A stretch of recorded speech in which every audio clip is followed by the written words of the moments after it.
Good morning. कैसे हैं आप लोग? उम्मीद करते हैं कि अच्छा ही होंगे। बहुत सारे स्टूडेंट्स का एक क्वेश्चंस है कि सर आप जो है सॉल्यूशन चैप्टर जो आप पढ़ा रहे हैं उसमें मोलरता है और एक मोललता है, ठीक है। तो इस पर जो हम लोग व्यंजक को प्राप्त करते हैं तो उससे रिलेटेड जो कुछ क्वेश्चंस है उस क्वेश्चंस का जो है न्यूमेरिकल्स है, तो उस न्यूमेरिकल्स को हम लिखे हैं और इस न्यूमेरिकल्स को हम लोग जो है बताते हैं। देखिए कैसे इसको हम लोग सॉल्व करते हैं। और हमेशा सबसे बेसिक कॉन्सेप्ट जो होता है, जब भी सॉल्यूशन चैप्टर का या एनीवे कोई भी चैप्टर आप लोग पढ़िए तो उस चैप्टर को जो व्यंजक प्राप्त होता है उस पर जो है न्यूमेरिकल को करना बहुत इंपॉर्टेंट होता है। यदि आप लोग न्यूमेरिकल्स को अगर कर रहे हैं तो ये आगे चल करके आपके लिए बेनिफिट होता है। जैसे कि मान लीजिए कि एग्जाम वगैरह होता है, कॉम्पिटिटिव एग्जाम होता है, उसमें हम लोग को न्यूमेरिकल सॉल्व करने का जो है काफी आसान हो जाती है। तो चलिए इसी से रिलेटेड जो है एक क्वेश्चन को हम लाए हैं जो मोललिटी के बारे में बोल रहा है। देखिए क्वेश्चन क्या बोल रहा है, हम लोग सॉल्व करते हैं। ओके, देखिए ये क्वेश्चन बोल रहा है कि 75 ग्राम बेंजीन में 2.5 ग्राम इथेनोइक एसिड यानी कि CH3COOH की मोललता की गणना करना है, ठीक है। सबसे पहले हम लोग बोलेंगे कि 75 ग्राम बेंजीन में, यहां पर एक चीज समझना पड़ेगा हमको कि विलायक क्या है और विलय क्या है।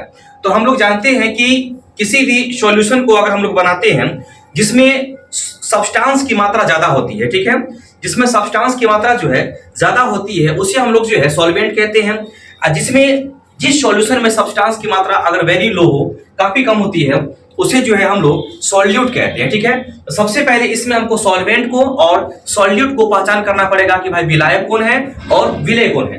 तो जिसकी मात्रा ज्यादा वो हमेशा विलायक होता है और जिसकी मात्रा कम वो हमेशा विलय होती है।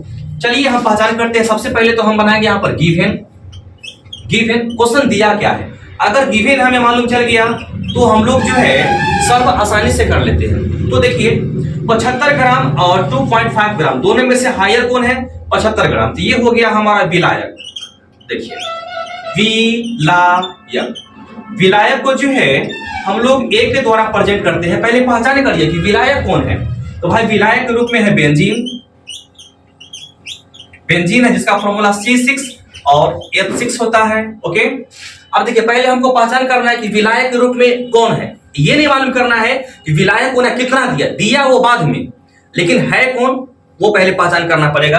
तो हमें विलायक को पहचान ले कि बेंजीन जो है वो विलायक के रूप में है। तो विलय को हमें पहचानिए, विलय सॉल्यूट है ना, इसको सॉल्यूट कहते हैं इंग्लिश में। विलय हमारा क्या हो गया? बी हो गया। और विलय, तो विलय के रूप में कौन है सर? इथेनोइक एसिड है। तो इसको लिखेंगे इथेनोइक एसिड, ओके, जिसका फॉर्मूला होता है CH3COO और H होता है ना।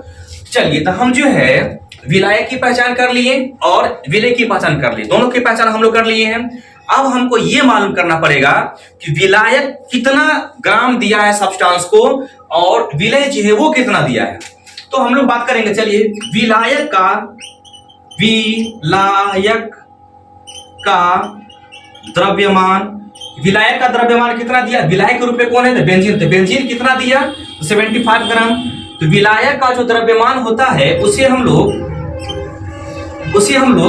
WA के द्वारा प्रेजेंट करते हैं। किसके द्वारा प्रेजेंट करते हैं? WA के द्वारा। कितना दिया सर? 75 ग्राम। चलिए 75 ग्राम हो गया।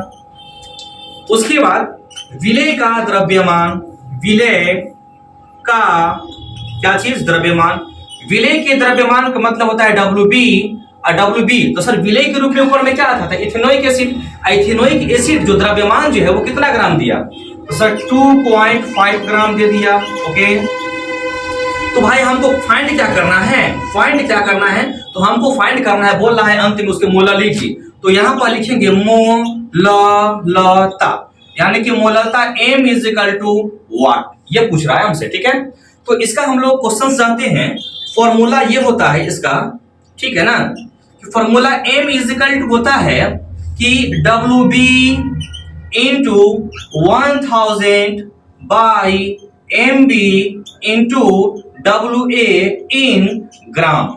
ओके, क्योंकि दोनों क्वेश्चन हमारा ग्राम में दिया है पहले को, ठीक है। अब हम क्या करेंगे कि सर M = यहां पर से क्या करेंगे? M = WB का वैल्यू कितना है? 75 × 1000 बाय सर जी एमबी। तो एमबी का मतलब होता है विलय का अनुभाग। क्या होता है एमबी का मतलब? विलय का अनुभाग। तो सर विलय के रूप में कौन है? सब्सटेंस क्या है? इथेनोइक एसिड है। तो इससे हम लोग अनुभाग को निकालेंगे। तो यहां पर हम लोग क्या कर सकते हैं कि एमबी लिख करके कार्बन का परमाणु भार कितना 12, हाइड्रोजन का 1 × 3 प्लस कार्बन का होता है 12, ऑक्सीजन है तो सर 16, फिर ऑक्सीजन तो 16 प्लस 1, टोटल को करेंगे तो आ जाएगा आपका 60। ठीक है, तो सर एमबी का वैल्यू हम कितना निकाल लिए 60 इंटू डब्ल्यू ए का वैल्यू कितना है? तो डब्ल्यू ए का वैल्यू देखिए 75 ग्राम है। तो चलिए सर 70 कितना 5 ग्राम हो गया। लेकिन यहां पर एक चीज हमको देखना पड़ेगा कि डब्ल्यू बी जो है वो कितना दिया 25 ग्राम। सॉरी यहां पर जो है हमको 22.5 ग्राम हमको लेना चाहिए ना। ठीक है, अब हम क्या करेंगे कि डब्ल्यू बी का वैल्यू चेक कर लिया जाए अच्छी तरह से। डब्ल्यू बी का वैल्यू 2.5 1000 बाय एमबी। एमबी का वैल्यू हम लोग इससे निकालिए एसिटिक एसिड से 60 इंटू कितना बच गया डब्ल्यू ए का मान जो है यहाँ 75 ग्राम, तो वो हम लिख दिए। ठीक है, इसको एसिटिक एसिड कहिए या इथेनोइक एसिड कहिए, दोनों में एक ही कंडीशन का यही फॉर्मूला लगता है। ओके, अब चलिए सर वो एक पॉइंट सर यहां पर हटाएंगे हम तो एक जीरो देंगे।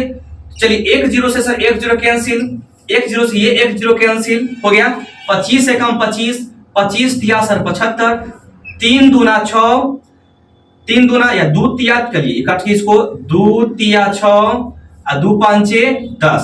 तो sir m is equal to 1 into 5 बटा 3 into 3 is equal to 5 by 3 3 जा 9। अब इसको जो है हम लोग भाग देंगे तो 0.566 मोल पर किलोग्राम हो जाएगा। यही आपका आंसर।